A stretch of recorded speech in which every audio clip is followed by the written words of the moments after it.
I was hospitalized in Peru, but I've made it through 4 months of traveling South and Central America. 1 month to go and survive and live until we're back on the sunny shores of the UK. Welcome to another Gaz Right video, and today we're going to be talking everything that you need to know about peanut, nut, and just general allergies whilst traveling South America. I've done a separate video on Asia, so if you are traveling that side of the world, please go check that out. But there are still going to be some relevant pieces of information, some nuggets that are going to keep you alive whilst traveling just generally. We're going to go through the best countries, the worst countries, and a few just general top tips for traveling South America. Ultimately, it's a little bit different. In Asia, everybody speaks English, at least in part.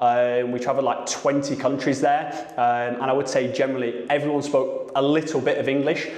But the difference was, I think in predominantly all Asian countries, they cook with nuts in their day-to-day food, and there's not really a huge understanding of allergies. South America is a little bit different because I don't think they cook with as many nuts. We've not encountered as many problems where we go into a restaurant and you see satay, obviously peanut sauce, or even like just peanuts on top of food, which you pretty much get in Vietnam, Cambodia, Laos, Thailand, and so forth. The main, I guess, issue in South America, and this is one of the reasons I love South America, by the way, is that I would say 5% of people speak any form of English. So if you don't speak Spanish, you're not going to be speaking to many people. I've got a few of the basics down, ordering a couple beers, saying hello, thank you, good day, all that sort of stuff. But to convey in Spanish that I've got a nut allergy, I do not have that in the locker. So I've got a few tips, I guess, around what you can do around that. But yeah, I think the language barrier is the biggest challenge. In Central America, the polar opposite. Do you know what I mean? The closer you get to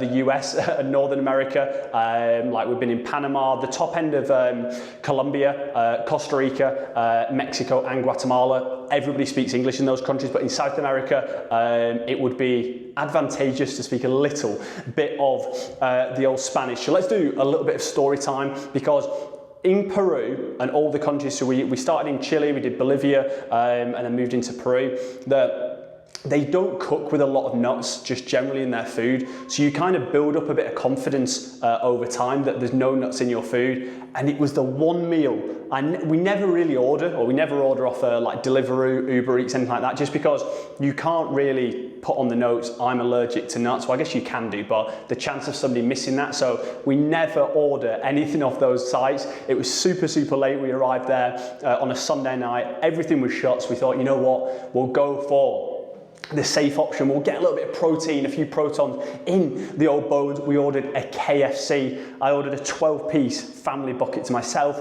wading through the bucket, and they'd sent like a few sauces. I thought, you know what, a little bit of like the ketchup, had a little bit of gravy, and then they sent like the local sauce. Unsuspecting, literally had a drop of this sauce, instantly knew. I was like, oh God, my throat doesn't feel good. And it was like 0.6% of this sauce is made with peanuts.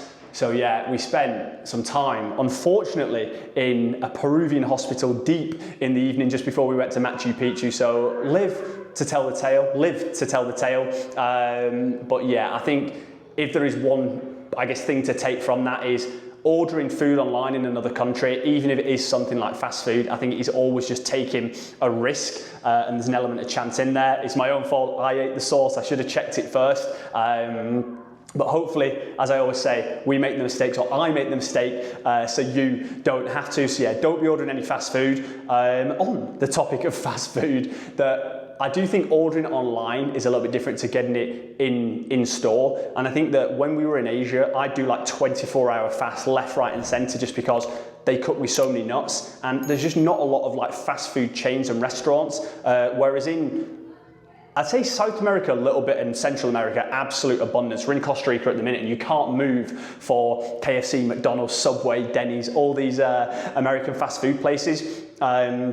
So I think it's a positive having that as somebody who has an allergy, because 99% of them don't have any sort of nuts in their food. So if there's a little bit of food to keep you alive, you can always go to one of those. But I think local food in general in South America, I've loved it, because I could eat pretty much every single place, every single meal. Most places I'll show on my phone. This is one of the kind of top tips, which we'll get into now, is on my phone I have in Spanish. I don't have I'm allergic, because a lot of countries, if they don't understand like how severe the allergy is, they'll just think, oh, you get a bit of a sore throat and there's not too much issue around cross-contamination. If I eat peanuts, cashew nuts, all the nuts, I sometimes have I will die if I'm feeling a little bit over the top, or I will have to go to hospital, and I show every single person, the waiter, and I'll go and show the chef. It's a little bit overkill, but it does mean you can eat more local food. But 99% of the places we've been, I've shown someone that and they're just like shaking their head, and they'll just say we don't have any nuts at all in the kitchen, which is music to the old ears. So I always overplay it. To be fair, if I eat a tiny bit of a peanut, I'm in hospital. If I eat some of the other nuts I'm allergic to, I'll have a pretty bad 3-4 hours, but I know it's not life threatening if I can even get my words out. The other thing as well to note is just not only the foods, I also have on my phone what oil do you cook with, because sometimes people are cooking soybean oil, which I'm also allergic to. Fiji is a nightmare for that, couldn't eat anything over there, but a lot of places, this is more synonymous of Asia, but obviously just double check this as well. In South and Central America, because they do use soybean oil, some places use peanut oil as a dressing and stuff. So I always check what the food is and also what the old oil they cook with. Most places will be like sunflower, vegetable oil, or olive oil. For me, I always just say, can you cook in olive oil or butter? Again, it's just nicer, tastier, better for the old rig, but yeah, it just obviously takes that out. If you are traveling in Asia or even in South America and you are super unsure, or you can't convey you're allergic to nuts, or you're not confident, I think there's 2 restaurants you can always fall back on. One has some of the best food, actually both of them have some of the best food in the entire world. Japanese restaurants and Italians with a wood-fried pizza oven. Japanese don't cook with any nuts, to my understanding, or any Japanese restaurant that I've been to, and I've been to a hell of a lot of Japanese restaurants, or pizza, you know what I mean? It's not good for the rig, but if it's going to keep you going till the next day, then, do you know what I mean? That is absolutely fine. The one I did on Asia, I talked about in Sapa, I literally just go into one restaurant once a day, and I just have like 2 margarita pizzas, and then crack on with the day, and then go back there the next day. So 5 days, they thought I was an absolute nutcase who has no palate, no culinary ability. Little did they know the old nut allergy was holding me back. South America, I've eaten local food in every single place, but what I will do, and it's not ideal because the food does get a bit cold, but again, it will keep you alive just in case there is cross-contamination. I'll always eat a small portion of the food, poco, small, there you go, a little bit of Spanish, tell you what, bilingual at the minute, but I'll eat a tiny bit of it, give it a minute or 2, and then see if I have any reaction. If not, eat a little bit more and take it from there.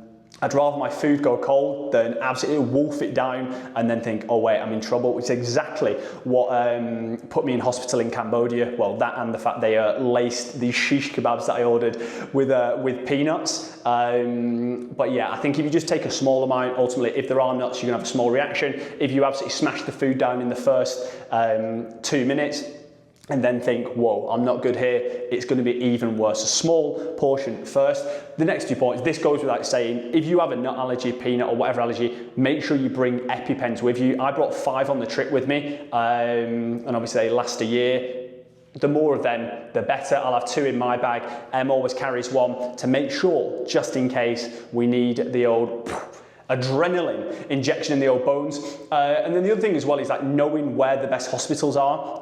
The King, aka the Missus, is very good at this. So when we book an accommodation, or even just generally in any place in a country, we look up where the best hospitals are. The 2 that I would look for is not just general hospitals. I'd look at like the traveller hospitals, or I'd look at the private ones, because you're more than likely going to get somebody who understands allergies and speaks your language. Do you know what I mean? Like I say, when we were in the depths of Peru, we were struggling to speak to somebody, same as when we were in Cambodia as well. But when we went to a specific traveller-focused hospital or a private one, do you know what I mean? People speak perfect English. And again, I'm not saying this is a negative on the country. I've got the allergy, it's my problem. It's not somebody's problem in another country who doesn't speak English, but I think it's just another added layer of something that can help you out if you don't speak Spanish fluently in South America, or it's even more difficult in Asia with all the different languages.